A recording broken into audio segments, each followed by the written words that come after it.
big.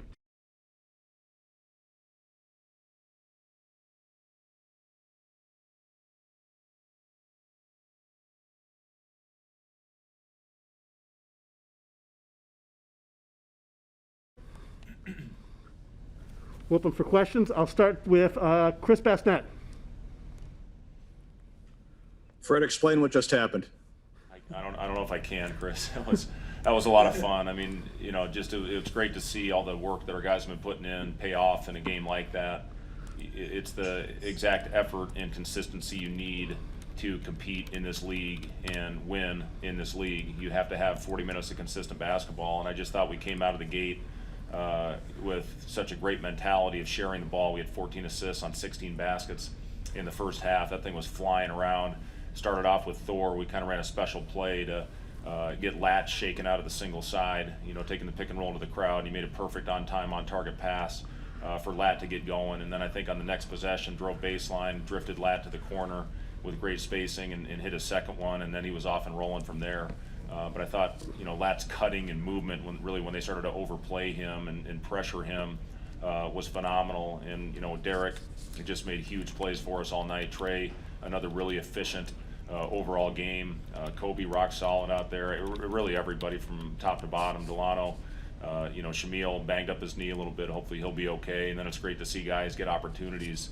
Trevor hitting that big three in the first half, and Elijah getting the dunk there at the end. So, and then Eduardo, that move he made, I think shows what he certainly can become, with his potential. But, I just thought from start to finish that was, understatement of the year, but that was our best, most complete game that we played.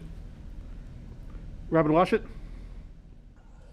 Fred, this was obviously a strange day this morning. You lose your leading scorer to transfer, and then 9 hours later, you put up this type of performance. I guess how could you ever seen this type of complete effort coming? And I guess what do you think kind of sparked these guys to play the way they did tonight? Well, we've shown flashes, and that's the one thing. Obviously we've been stressing all year the overall consistency and just the ball movement in that first half kind of set the tone. And then defensively, I really thought the activity that we had with our hands, forcing turnovers, getting deflections, led to several transition opportunities for our team. This Rutgers team is one of the best defensive groups in the country. And, when they really got out and pressured us, we started playing through Derek, and I thought had some really good cutting, to loosen it up a little bit. But defensively rebounding, that's what Rutgers does. Held them to 6 offensive rebounds, I think 3 until about 5 minutes left. And if you do that, that gives you a chance. And then I just thought the way that we shared the ball, shows what we're capable of and what this system is capable of. And I'm just really proud of how we came out and played through. Again, this is 12 games in 24 days for us, if I'm not mistaken.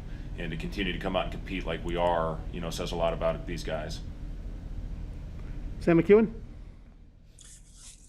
I do want to ask about your defense, but I wanted to give you an opportunity to share anything else you wanted to about Allen's departure. I know you had a statement earlier today, but anything else you'd like to share about that?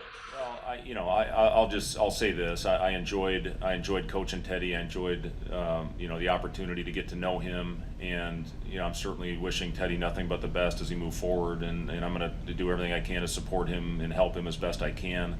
As far as everything, it is when the guys care about him, our staff cares about him, and hope he, and he'll be good. I think he's got a long career ahead of him. So, it's, something that happened, and we moved on from it, and again, came out and played a really complete game, which I gave our guys a lot of credit for. When you have something like that happen, you don't know how your guys will respond or what will happen with your team. But, we came out and played inspired basketball for 40 minutes, and that's, again, exactly what it took to win a game like this in the Big Ten. I think the world of Steve Pikiell, his teams play so hard and physical, so to match that, with the adversity that we had today and playing so many games in a short amount of time, I think our guys deserve a lot of credit for that. Send me the question on defense. Yeah, it's about as good as you played on defense this year, and especially defending the 3-point line, your hustle. I mean, you guys didn't get fancy or anything. You just kind of beat their butts. Well, the thing that we did, I thought better than anything, is we were in our gaps, shutting down the paint. And when teams get in the paint, that's when you get exposed, especially when you don't have a rim protector back there. Rutgers can do it. They've got the best shot blocker in the league back there. He leads the league in block shots per minute. But we got to keep that thing tight. And then I thought we had good, smart closeouts. We talk about KYP, know your personnel, and this was a big game for that because they have certain guys that are great drivers, and certain guys got to have a high early shot challenge, but ready to guard the bounce. And I thought did a really good job of understanding who we were guarding.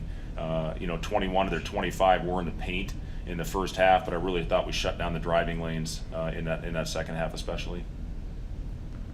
Michael Brunst? Fred, what's kind of been the key for McGowan's, I guess, the last few games with his efficiency? I mean, you guys have been running more through him, but I mean, what's kind of changed, I guess, for him?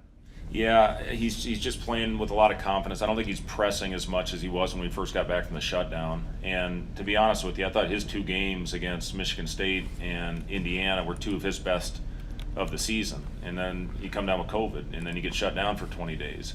And then you get a short amount of time to try to get your body reconditioned, and it's tough. That's the thing people don't understand. I heard Scott Drew talking about the same thing with their team today, how difficult that is to take that amount of time off and then all of a sudden get your timing back. So I think that's the big thing. Trey's just playing like he was right before the shutdown happened. And, when he first got back, I thought he reverted a little bit to some old habits of trying to drive through a crowd, but he's really been efficient in his movements. He's coming more to a jump stop. He's seeing the floor better, understanding when to attack, and I've been really pleased with how he's gone out there and gotten us into our actions and gets everything started with his movement and his pace. And he and Delano both certainly are capable of getting us into our offense. Kobe as well. But yeah, Trey's just playing really efficient basketball. It's been fun to see.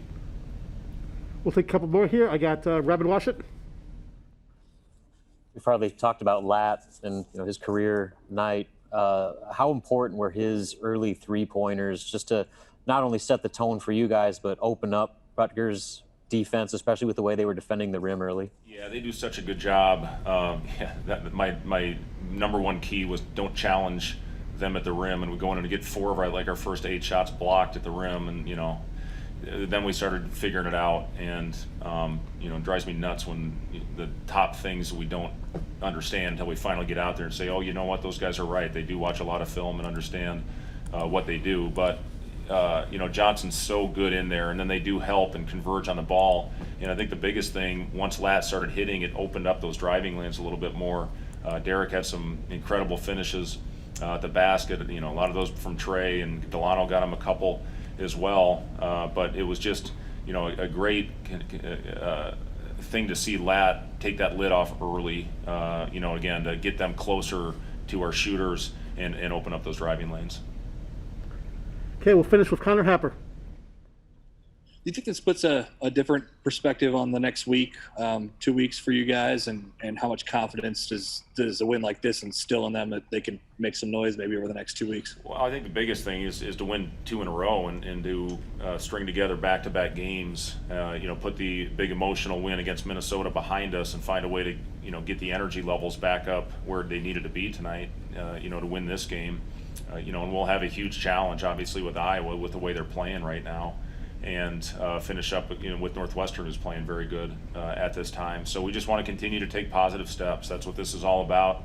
Continue to get guys opportunity. I love Eduardo's development. What he's doing out there. It's good to see Trevor, as I said, get out there and get an opportunity. So that's the biggest thing, is just continue to find a way, to teach and for our guys to learn through this incredible stretch that we're on, at the same time save their legs so they can go out and play with the kind of effort they did tonight. Okay, that'll end Coach Hoiberg's press conference. We'll be back with players shortly. Thank you. Cut, Mike.